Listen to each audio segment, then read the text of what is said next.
Hello everyone, this is In-Game Art with another unboxing, another offline gaming experience. This is Alan Wake Remastered for the PlayStation 4, but this was played on my PlayStation 4 Pro. To jump right into it, this remastered version comes with the base game, as well as 2 DLC content on the disc. It comes with the Signal DLC, as well as the Rider DLC on the disc. Now to access those 2 DLCs, you need to complete the game by just simply beating the base game, and then go into episodes and you will see the 2 bonus special episodes that will continue the story from where the base game left off. Also keep in mind that the 3rd DLC, American Nightmare, is not on the disc, and the creators, Remedy Studios, has said at the time of making this video that they have no plans of bringing the American Nightmare DLC anytime soon to the game or as a standalone content or anything. So don't expect it being part of an update or anything, at least at the time of making this video. Now, sadly though, there was a ginormous update. This update will take you to version 1.03 that was 28 gigabytes big. I know at my beginning part it was a little different. I didn't show you the update history. I simply cannot download such a ginormous update. It will take me roughly around a whole day. That's being generous. And there's just too many people in this household who need internet, as me downloading that will take up the internet for a day for everyone. And I just can't do that. It's just not right to do to other people. So I did find a site that will provide a little, at the end of I'll put a description to the site. I found information about the update, and it's mostly just bug fixes. It's just like day 1 patches and so forth. So that gives you an idea that the whole game has a 28 gigabyte update just to fix bugs in the game. But I did complete the game. I did play the game all the way through on normal difficulty, and I did experience a ginormous amount of problems, but I still was able to complete the game. Now, most of the problem was the game crashed quite a few times. I've lost count of how many times the game crashed. Most of the time was actually from a long extended period of playtime, and it always seemed to happen right after a checkpoint. Maybe I got lucky, so it didn't really affect me too much, so because every time it crashed, I just restarted, and it was right by a checkpoint, so I didn't lose my progress that much. But it was getting tedious near the end of the game, constantly crashing. As well as cutscenes, there was sometimes audio syncing problems where the cutscene is a little behind where the audio is. And some minor frame rate drops in certain selective moments in the game. But other than that, I can't really think of any other massive bug. Other than at the beginning of the game could not load any of the ground assets. Pretty much all the assets you run around and climb on would not load, but they were still technically there, you just couldn't see them. Eventually the game fixed itself and just fixed all the assets as I was just running around. I don't know if the game was still installing, but it fixed itself. I even tried to reload the game, uninstall the game, just so I can record footage and see if it happened again for me so I can show you guys in a video, and I couldn't get it to recreate the problem.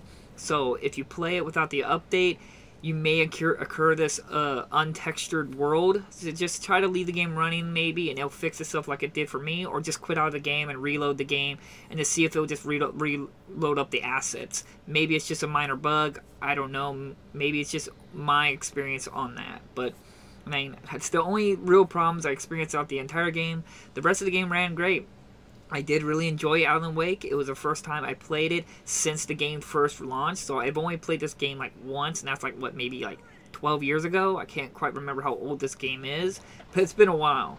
And again, Alan Wake is actually a very good survival kind of style horror game. It's not super scary, but it's got a good narrative, good characters, good environments, and atmosphere to the game that really keeps you gripped on the edge of the seat to see what's going on and try to figure out what's going on. With the updated assets and everything, like character models and graphical, it is nice. It does make the game look a lot better than previously. You can look at some comparison videos that are out there. It's definitely an upgrade, and overall the game played great. It was fast and fluid and smooth, though platforming, like Alan jumping onto platforms, can be a little clunky. It's definitely outdated there, but that was the only time I really felt like the game was outdated in its platforming, clunky maneuvering and jumping and stuff. Gameplay, shooting, using the flashlight to damage the enemies, and then the environments, and just some of the minor little puzzles in the game and everything. It just all ran really well for me. I really enjoyed it. I was a little worried when I first started up and I was having the assets being not loaded up, but after it fixed itself, I never experienced that problem throughout the entire time of playing this game. The only thing that was bugging me, as I said, was the constant crashing, which I'd say maximum it probably crashed around 15 times on me. Not the biggest deals considering the game, like I said, did hit checkpoints, and the game does load up pretty quickly on the PlayStation 4. But please keep in mind, all my data and information I have is based off the PlayStation 4 and being played on the PlayStation 4 Pro. I do not know how the PlayStation 5 version is, or how the quality if you played the PS4 version on the PlayStation 5.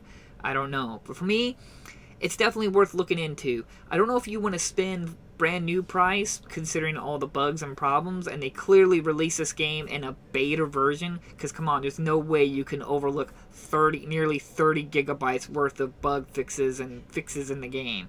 It is aggravating me so much that we still allow developers and games are being allowed to be released in a beta version like this on disc, and then have it be fixed the rest of the game through updates.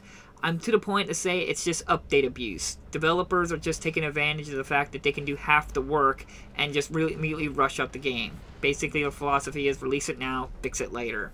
And it's a disgusting practice, and it should not happen. It should only be a part of things like early access and beta testing, never actually when it goes onto a printed disc. But that's a rant for another time. There's other games I still got to cover with this very problem of update abuse. But overall, I did have a great time coming back through Alan Wake, and I still recommend the game. Though, like I said, with the 30 gigabyte update and everything, you might want to hold off just to send a message to Remedy for releasing. I'm not saying you shouldn't buy it new at some point, like maybe the price lowers. I mean, it's still a good game. I still played it. I still had fun. The active DLCs, the Signal, the Rider were new DLCs that I never got to play. It was my first time ever playing them, and they were fun. It was disappointing that American Nightmare is not here, and they, like I said, they have no plans at the time of making this video to even release that. So don't expect maybe down the road, a year or later, they might release it as an free update.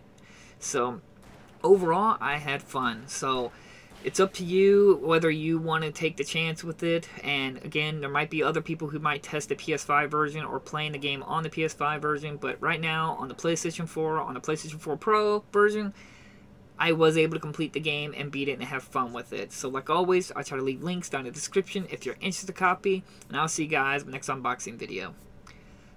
Bye-bye!